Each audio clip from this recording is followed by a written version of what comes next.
Alright, ladies and gentlemen, today we're doing our final and last WrestleMania review. Today we won't be able to do the WrestleMania 31 predictions, unfortunately, because of time constraints. And if you look at the time, it's actually happening right now, and we don't want to spoil anything for you.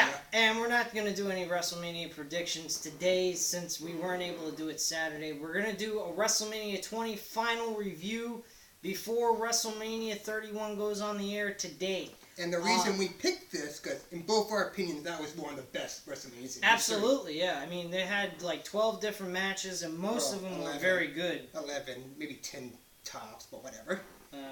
Why? Because of Chris Benoit and Eddie Guerrero being dead? No, of course not. And I'm going to mention this later, but I'm going to... Who said Alright, well, moving on because of time constraints on this video because of WrestleMania 31. Anyway, first match that we have on this card was John Cena, his first ever WWE Championship won in the WWE. And his first appearance at WrestleMania. Yeah, that too, against Big Show, who was the champion going into this match for the United States Championship. I'm going to be straight here. The setup was good in order to build John Cena up for eventually being the guy of WWE. I have to agree, but Big Show as champion, the setup is good, but the guy had like maybe 2 or 3 title defenses. His title reign was a joke. It would have been impressive if he would have had quite a few different title defenses. Yeah. Then it would have been something. It would have meant a whole lot more, in my opinion, to John Cena too, to knock off Big Show with the title. Match overall, I have to say it was probably a 3.5 out of 5. What do you think? I give around that. There was a lot of good spots, like the first FU, not the AA at the time. Yeah, which is what I still call it. I don't call it the AA attitude adjustment bullshit. We all know what FU stands for. Yeah, fuck you. Anyway, Vince. Yeah. Since he probably is going to give us a horrible fucking WrestleMania 31, and that's what we expect from Vince at this point in time. But that's just my opinion. But we won't get it too far into that. We will, at the end, talk just a little bit about what we feel is going to happen at 31. But... Triple-H's going to lose. Anyway, moving on.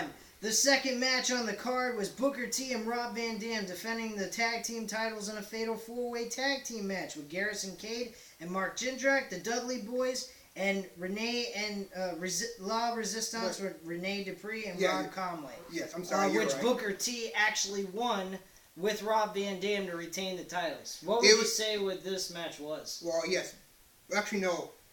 The champions retained, but it was actually RVD who got the pinfall after a double finisher with the scissors kick followed by the 5-star Fox Splash. Okay, I mean, I didn't say that Booker T won it for his team. I'm just saying that Booker T and Rob Van Dam retained their titles. Yes, but these people expect a solid review from us. We're effing World of Wrestling, bitches! Yeah, okay. Anyway, get off the crack and cocaine. It's not good for you. It just tastes so damn good. Well, you might not want people to think you're doing drugs. They might have a cop come in here and arrest your ass. Anyway, moving on.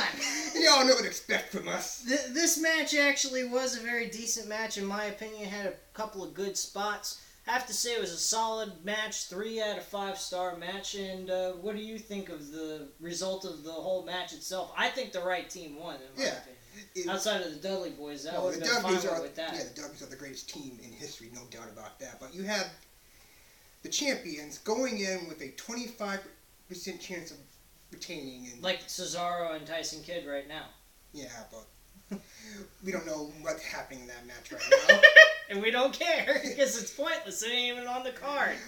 Point is, they won, and they beat the worst possible heel team there is, because who cares? Anyone is a big fan of Law Resistance. Yeah, they were horrible. They were like a lame version of the Un-Americans. Oh, God. Which I think were a better team and group than Law Resistance. They were just copycatting everything that Un-Americans did. But anyway, moving on with this, because of time, we also had Christian and Chris Jericho one-on-one, where Christian won this match. Very impressive match. Very surprising ending.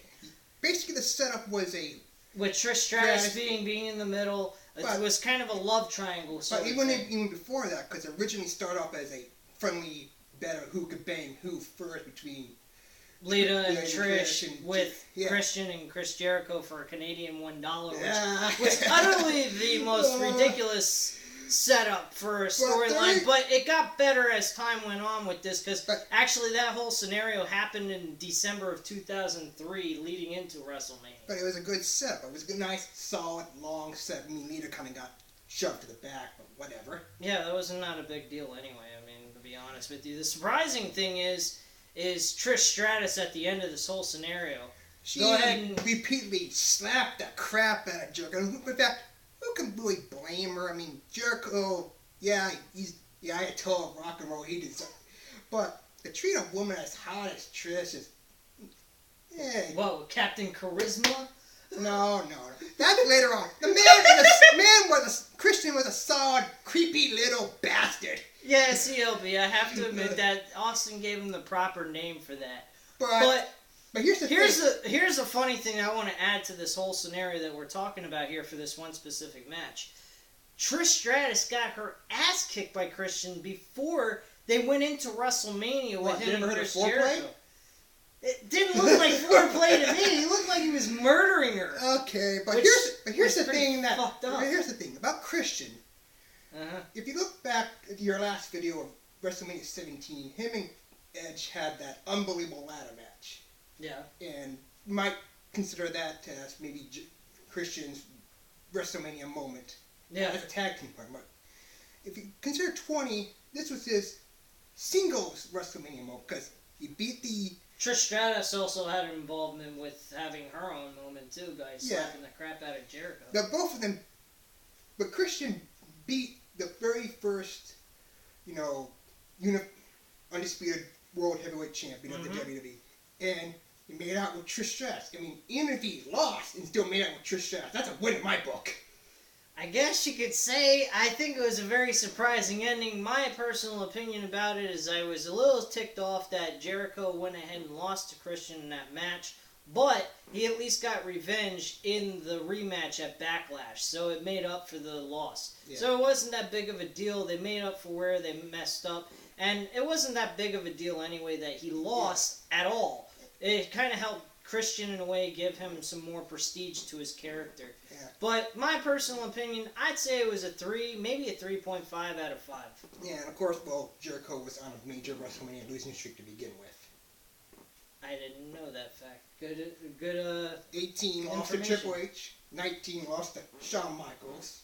Yeah, that's true. 20 Christian. And 19 he lost, or 20 he lost to Christian. And of course 21 in the very first Money in the Bank ladder match, which he created, but he didn't really lose in the match. Yeah, there's no pinfall anymore. But anyway, moving on, the next match on the card, which actually was a big one in my opinion, but kind of a disappointment at the end, was Evolution with Randy Orton, Batista, and Ric Flair versus the Rock and Sock Connection. And of course you know who was in the Rock and Sock Connection, and if you don't, please get your head out of your ass! Yes, and here's the thing. They started off with the whole cutting promo of Evolution, talking about how they pretty much brutalized Mick Foley. And then you had Rock cutting one of his great WrestleMania promos. That was a great promo with him and Mick Foley. Probably one of the best promos I've seen, or at least remember from all the past promos that those two had. Besides the This Is Your Life promo that went on for a very long period of time on Monday Night Raw. There's that. And of course there's the original This Is Your Life segment. That's what I'm saying. That one. Okay, yeah. The second one was just for fun. The Rock's one, not Mick Foley's one. Yeah. Okay. But anyway, this was disappointing. The reason why was because Mick Foley lost this match to Randy Orton. Randy Orton hit a nice RKO, but it was out of nowhere, and it was like Mick Foley was like getting ready to do the mandible claw with the sock. Got Mr. Sock out, ready to round him, and boom! Hit the RKO. He just hit the RKO and lost. He looked like a bum in that match. In my opinion, that was probably by far the worst WrestleMania moment in Mick Foley's career. Honestly, like I said in one of my previous WrestleMania reviews, the WrestleMania 22, that was Mick Foley's moment against Edge. It was a fantastic ending, even though he lost. I'm glad you mentioned that, because you kind of missed the whole point where he just set that table on fire and Edge speared him through the flaming table, and Edge afterwards even won. Edge was like, freaking out. Yeah, well, I said he had blood dripping through his eyes and shit. So, yeah, I mean, well, whatever. Anyway, yeah, Rock, he was fantastic. Did a great match. Unfortunately, he didn't do anything else throughout 2004 but that match. So it was unfortunate for him to just end the year with a loss. Well, the man did beat his arch Wrestlemania nemesis, Stone Cold, at 19. And, of course, he had his whole movie career working for him. Yeah, that's true, but not here or there. Exactly. Anyway, personally, I feel this match was probably... I want to say a 4, but I can't. It's a 3.5 out of 5 because of the fact the way Mick Foley looked at the end of this match. Yeah, but Mick Foley did a good job making Randy Orton look good. And for his he looked like a bum at the end of the match. Let's get real with ourselves. Come on, man. Yeah, well, look on the bright side. You had that awesome hardcore match at Backlash. Yes, he did, but he still lost, which was a load of crap. But it was for the Intercontinental title, so you totally expected him to lose that match because Mick Foley was going to be coming back for another month's pay-per-view or another Raw to go ahead and do a match for the Intercontinental title to get back to Randy Orton. Mm-hmm. Not to mention it would have messed up Randy Orton's Intercontinental title reign. I think the right guy that they went with, Edge, was the right person because later on it led to him becoming a world champion or at least being in the world title picture at that point. Yes. The next match after that, by the way, what did you say would be the right rating for this, for the... handicap tag team match? Yeah, what did you say about that one? I just would give it a nice 3.5 because of the star power in there. Yeah, I would have to say the same. The ending is what killed it for me, and that's why it's only a 3.5. If it was better, I would have said a 4. The next one's a bona fide, certified, who gives a crap match. You could go ahead, take a leak, pop some popcorn in your mouth. What am I talking about? Enjoy that was a yourself. lingerie match, wasn't it? No. I'm not talking about that. The next match on the card is Torrie Wilson and Sable defeating Stacy Keibler and Miss Jackie. Yeah. Who cares? You had two of the hottest... Let's be real here. Were they naked?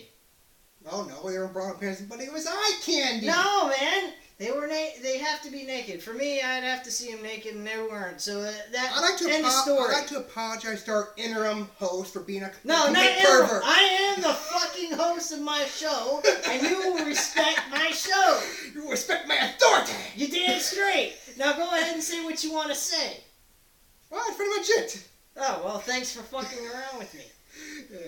Anyway, this match wasn't nothing big of a deal. It was pretty decent. But it was the first, in a promotional match which SmackDown won. Yeah, and personally, it was only a 2-minute and 41-second match, so it wasn't that big of a deal. Torrie Wilson and Sable won this match. No big surprise there. Yeah, they were two of the people that were in the Playboy magazine together, so that wasn't a shocker anyway altogether. Anyway, moving on. The Cruiserweight Championship was on the line in an open invitational for Chavo Guerrero's championship. Of course, Chavo Guerrero won, defeating Ultimate Dragon, Shannon Moore, Jamie Noble, Funaki, Ninzio, Billy Kidman, Rey Mysterio, which was very surprising. This match had a lot of and great... Akio. Yeah, I'm sorry. But this match had a lot of good points to it.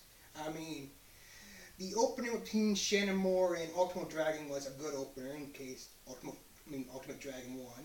But the thing is, Chavo, what really shocked me the most is Chavo did not lose the match to Rey Mysterio. Rey Mysterio was the hottest guy in the Cruiserweight division. Yeah, but probably the most jaw-dropping part of that entire match was what Billy Kidman did. This guy did a shooting star splash, or press, whatever, off the springboard from the top and nailed two guys in that. It nearly broke his neck. And managed to keep going. Well, personally, the match was great, no doubt about it. Even though Chavo Guerrero won, I have to say it was a 4, maybe a 4.5 out of 5. And of course, what would you say? And of course, the only reason he won because his daddy was there. But hey, lie, cheat, and steal, that's a family tradition. Exactly. And what's your opinion about the rating on this match? Again, I'd actually, for the Cruiserweights, I'd give it a 4.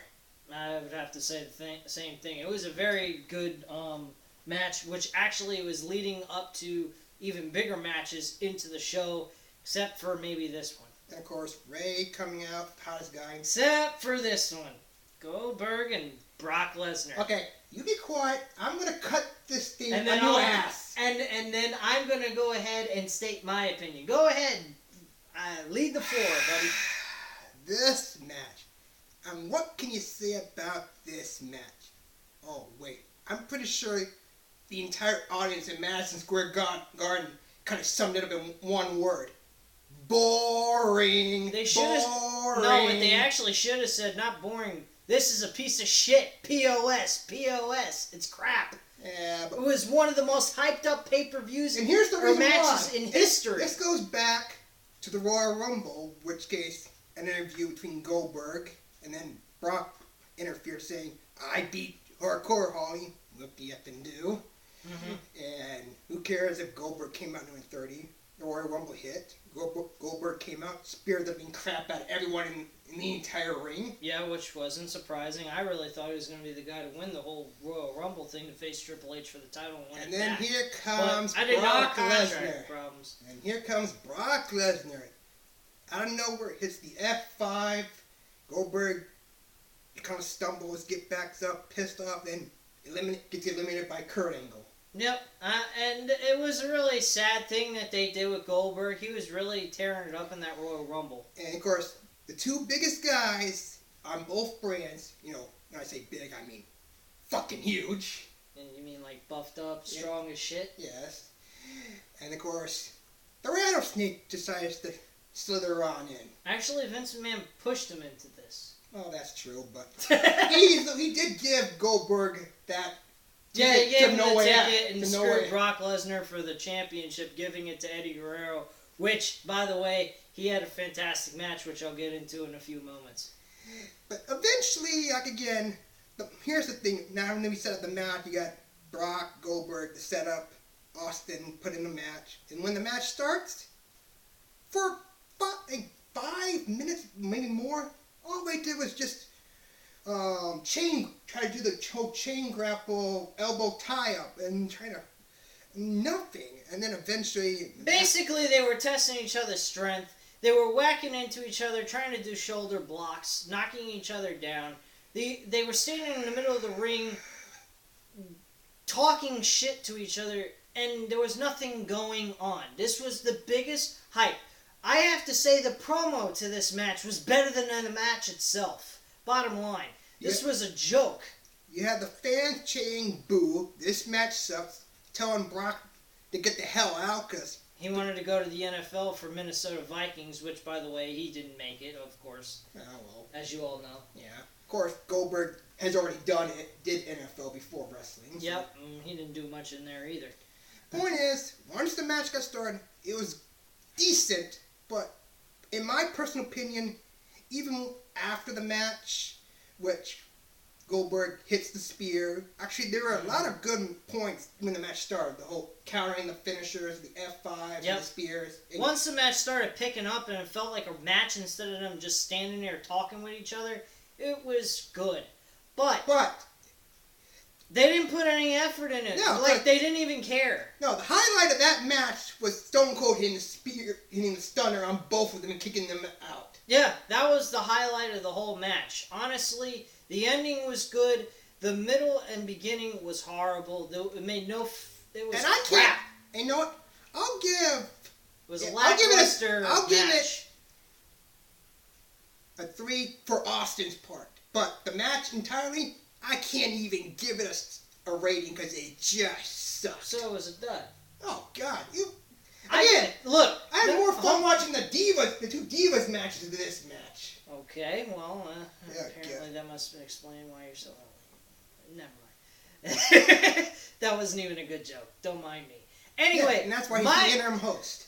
No, I'm not the interim host. This is my show. I do the recordings every single time a video is uploaded on this channel. And who tells you what to do? Me. I give you... No, you're not the director. You're nothing. You're just a guest. Ladies and gentlemen, this man's a guest on my show, and his name is Matthew. And he's really fucking annoying me right now. Anyway, moving on with this video for this WrestleMania review from past times when wrestling actually was good. Yeah, 11 years ago. Go figure. Actually, it is 11 years ago. Anyway, Goldberg defeated Brock Lesnar in this match. In my opinion, I personally feel that this was a 2.5 out of 5. I don't even give it a 3 with Austin going ahead and doing all that. With Austin doing all that, it is a 2.5 out of 5. Because the action was not even there. They were lackluster. The fans were booing the crap out of both of these men. And they were both leaving, so they didn't even give a crap. So really, it's a no. It was nothing. It was garbage. But moving on through this, because we have about only 24 minutes until WrestleMania goes on here, we got the WWE Tag Team titles that were on the line in another fatal 4-way match. Sudden death. And it was Rikishi and Scotty 2 Hotty as the Tag Team Champions against the world's greatest tag team with Charlie Haas and Shelton Benjamin, the Basham Brothers, which is Doug and Danny Basham, and the APA, Bradshaw and Farouk. Yes. The Similar setup. Tag Team Champions, Rikishi and Scotty 2 Hotty, they actually walked away as the champions. So, both tag team titles were defended in the exact same match, the same result as the champions walking out. Yep. Pretty solid match. I'd have to say maybe a 3.5 because some of the action was pretty entertaining and fun. So I'd give it the same rating I gave the Booker T and Rob Van Dam World Tag Titles match. Plus, you had it kind of evened out between two veteran tag teams versus two young tag teams. Yeah, I definitely have to say that much. And Scotty 2 Hotty and Rikishi, they were great. Too bad they didn't have Grandmaster Sexay there at that point. Well, we did get to see a stink face. Yeah, we did. And never want to take that. Sometimes I just never want to see that. It's just really disgusting. Thank God Rikishi ain't in wrestling anymore. He's retired. Yeah, and the Hall of Fame. Yeah, that too. Anyway, that match was pretty decent. What would you would say the same thing? It was a 3.5 out of 5? Yeah, I'd give the same results of the World Tag Titles. Next match is Victoria defending the tag team titles against Molly Holly with the hair versus title match for the women's championship. Victoria walks out retaining her championship. She was going for the Will Speak, got countered, but turned into a roll-up pin or whatever, and she walked away. Molly tried to run, got caught, typical then shaved. Haircut bullshit. Yeah, nothing unique or different about that. I have to say it was probably just a 3. Pretty solid, okay match. Nothing too extravagant or exciting about this, but an okay match nonetheless.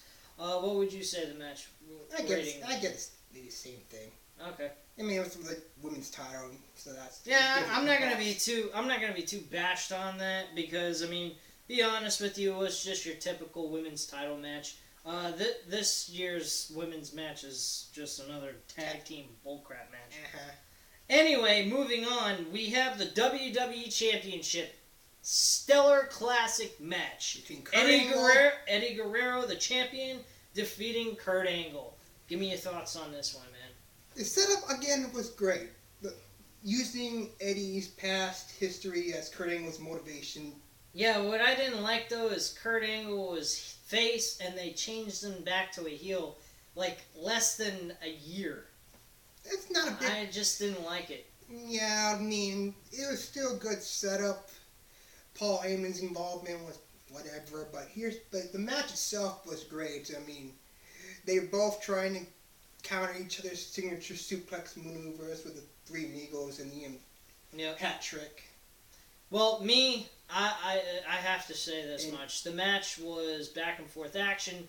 A lot of amateur wrestling involved. Kurt Angle did great with Eddie Guerrero. Eddie Guerrero, vice versa. He did a very good job with Kurt Angle. Eddie Guerrero looked like he knew what he was doing with Kurt Angle in that amateur wrestling grappling. It was good because you had basically Kurt Angle's amateur wrestling versus Eddie's lucha libre. So. Yeah, it was a very good mix together. It had a lot of good action.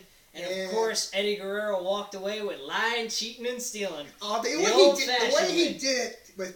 It was classic. Exactly. It was funny ending, and it was great. He baited him acting after repeating... when his leg hurting him, and he just... Undoing his boot, and then when Kurt caught him, he tried to do it, and he kicked the boot, and managed to roll up into a schoolboy. It was a nice, funny ending to a great match, and I thought it was classic. I know Matthew thought it was classic as well. I give it a 4. I give it a 5. 5, man. That match was stellar. There was nothing about that match you could say that was bad. Maybe, you know... I'll give it a 4.5. Okay, but I say a 5, and the only thing that I could say that was bad, just one flaw. No frog splash. What? There was frog splash in that match. Oh, yeah, frog splash. Who cares? But the one thing that was messed up about it, but you had to do it because it would have left the match stale at the end, was why would Kurt Angle go after the leg that Eddie Guerrero untied and all that? That was just foolish. Because go after the other leg and hurt the other one. But here's the thing. By undoing the boot, he thought he could relieve the pressure, so it was an easy pick. That's what, or of course that's maybe the storyline was going, but... Either way, I thought it was a very kind of a stupid thing. He was just following a storyline, but nonetheless, very funny ending, very good action. Match was very long. Let me see here. I got my cell phone out to see what the... It was actually 21 minutes and 33 seconds long, so this was actually a pretty long match for a one-on-one but match. But it was a worthy time length for a WWE title match at WrestleMania. Absolutely. Hopefully they do the same thing with Brock and Roman Reigns. Oh, no, it's going to be the exact same situation as Brock and Goldberg. Matthew, then why are you watching WrestleMania 31? Get the fuck out of here. Because I paid $9.99. Of course I'd watch it. You're nuts. Anyway, dude. Didn't pay to say it. Anyway, the next match after that, we're getting very close to the end of this, and then we're going to wrap things up with our thoughts about WrestleMania 31. The next match on the card was The Undertaker versus Kane with Paul Bearer as Undertaker having Paul Bearer as his manager. That was a surprise to having... Oh, yeah! Yeah, that was a bit surprising. Probably one of the interesting moments of the match to have Paul Bearer back. I thought he was going to be there permanently. Fortunately, by Great American Bash, he disappeared with the cement. But thanks to the Undertaker, they set up again with the whole Undertaker. Great build up, good stuff. They did a very similar thing now at WrestleMania 31 with Bray Wyatt and Undertaker. Yeah, but the only difference when Undertaker comes back tonight, Bray Wyatt is going to be pissing his pants like Kane was. I don't know about all that. Oh, you're not real. Yeah, that was really retarded. He's not real. Yeah, that kind of made it a little weird, but overall, the match was a decent match. It wasn't as good as Undertaker Kane 1, but this was a nice rematch. I have to say it was a 4 out of 5 stars. Yeah. And it was great, and even though it was a good match, the fans were into it, but they weren't burnt out until by the time the main event happened. Yep, definitely. And the next match is the main event. The final match on this card. And ladies and gentlemen, whether you like Chris Benoit or you don't, I mean, I understand, yes, he did commit a horrible murder before he died and took his own life. But we're not going to talk politics here. Based on his actions in the ring, he was an absolute great technician wrestler and one of the finest wrestlers in the wrestling industry. The main event was for the World Heavyweight Championship. Chris Benoit, Triple H the champion going in, and Shawn Michaels. Go ahead, tell the fans their thoughts. They set it up good. Benoit, being the first entry into the Royal Rumble, managed to pull off a win. Yep. Not similar to what HBK did a couple years back. Yep, no, longer than that. Well, several years back. I think it was 1995. I think it was leading up to what, WrestleMania 11. 11, yeah. So Benoit. Everybody was bleeding. Everybody bled. Benoit was not. Yes, bleeding. he was. He had a little bit of blood above his eye. Okay, yeah, a little bit of blood. Shawn Michaels and Triple H, they were pretty much wearing crimson masks similar to what Kane used to wear. Yeah, I totally agree with that, but they were all banged up. Everyone in this match put 100% effort into this. Triple H, classic ending with the way he tapped out. It was very similar to John Cena. They were not just 22. Not just that, but how it was set up. I mean, there were a lot of great spots, like Benoit putting Triple H in the sharpshooter, and then Shawn coming out of nowhere. I liked how they tried to make one-on-one matches with each other. I also like the fact that near the end, Shawn Michaels and Triple H worked together to eliminate Chris Benoit, so the audience would get that one final showdown between the two. At least at the WrestleMania event, which I think a lot of people would have preferred. I think it would have been really cool to see Chris Benoit, Kurt Angle, and Eddie Guerrero for the WWE Championship. But nonetheless, this match was 100% an instant classic as well. In a similar way how Shawn stopped Benoit from making Triple H tap out when Benoit had Triple H in the first crossface. When Shawn was in the first, Triple H comes out of nowhere and grabs his arm to prevent him from tapping. Bottom line is there was a lot of dramatical sequences that went on into this match. A lot of good action. One great spot in this match was when Shawn Michaels leaped off the top rope and did a moonsault onto Chris Benoit and Triple H on the outside of the ring. Probably one of the most memorable things that happened in this match, besides the part where Shawn Michaels is rolling out of the ring. He's bloodied up from head to toe. I mean, he had blood all over, down his chest and onto his stomach, and he was a bloody mess. He put on a great performance. That's why he's Mr. WrestleMania and a Hall of Famer in the WWE. And bottom line, this match was a great match. 5 out of 5 stars. And of course, how it ended was, again, Benoit putting Triple H in the crossface. Triple H struggling to the ropes and then tapping out. He turned his body into right in the middle of the ring and he tapped out. It was great effort on Triple H's part. He was the bad guy in this whole scenario, but he fought like a true champion. He didn't look like some coward or some person that had no confidence in himself. Triple H may be the ultimate heel, so to say. During other pay-per-views, he may be a punk-ass bitch. But at WrestleMania, he knows when to bring his A game. Well, except for against that first shot against The Undertaker, he was a punk-ass bitch in that one. Which I did talk about on my last previous WrestleMania review. But anyhow, your final thoughts on the main event match. What would you give the stars on it? Do I even have to? If I can go beyond... The ending was even just as classical as the... Well, yes, we'll get on to the classic ending, but the overall match, it was a 5, and if I can go even beyond that, I give it a 10. Damn. But, and of course, how the show ended was just... It was great. It was something... You had Benoit, the World Heavyweight Champion, and Eddie Guerrero, WWE Champion. 2 best friends... Like us. holding their respective titles and closing out in the show. And here's another thing. That ending was special because it displayed one thing. It showed that WCW had great talent like those 2 men, and they didn't use them right. And that's why one of the reasons why WCW went out of business.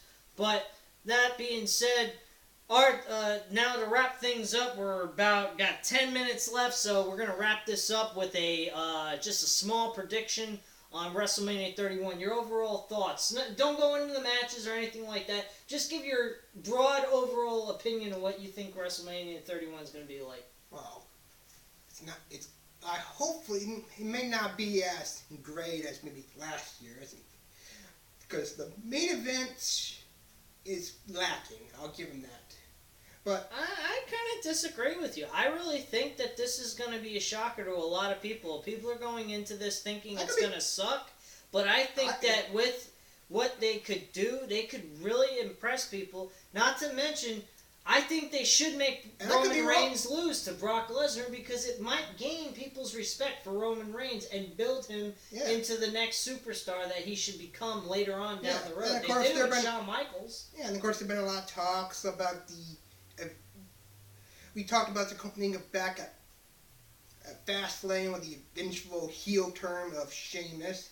People are talking about maybe he's going to either show up at the Andre the Giant Battle Royal or Cena afterwards wins or whatever during, and he might even screw over Roman Reigns. I mean, there's a lot of good spots where this guy to show up and just screw somebody over. This could be a very surprising night. Not to mention Seth Rollins could always cash in that Money in the Bank briefcase. Yes, and who knows what could happen. It could be the future from 2004 to now winning, that being Randy Orton, or the future of Seth Rollins winning, or the present future. So who knows what could happen. This whole scenario is going to be great. Sting definitely, you know for a fact he's going to win this match. There's no reason why he'd come back to lose to Triple H. Yes, Sting.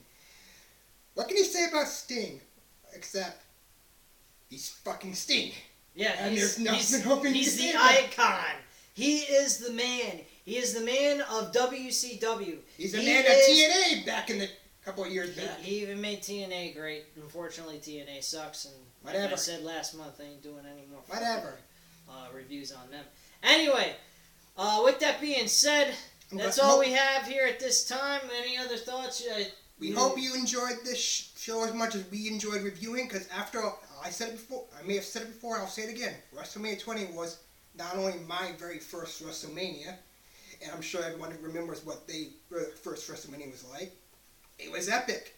Yep. It was worth whatever money I paid for it. It was worth it, everything. And since WrestleMania 20, it has been a tradition to see WrestleMania anyway, anyhow, pay-per-view, online, network, the WWE Network, for $9.99, whatever way to view it. We want to see WrestleMania, and ladies and gentlemen, in just a few short moments, WrestleMania is going on the air. So excuse us for 4 hours of enjoyment. And pure wrestling epicness. Hopefully, yes, but we might not. Who knows? But whether it is or it isn't, at least it ain't for $60 Anyway, you guys have a great night. Hope you enjoyed the video. This is your guest host, Matt. No, the interim host, Bruce. No. Signing off. No. Good night, folks. Go blow yourself, man. Goodbye.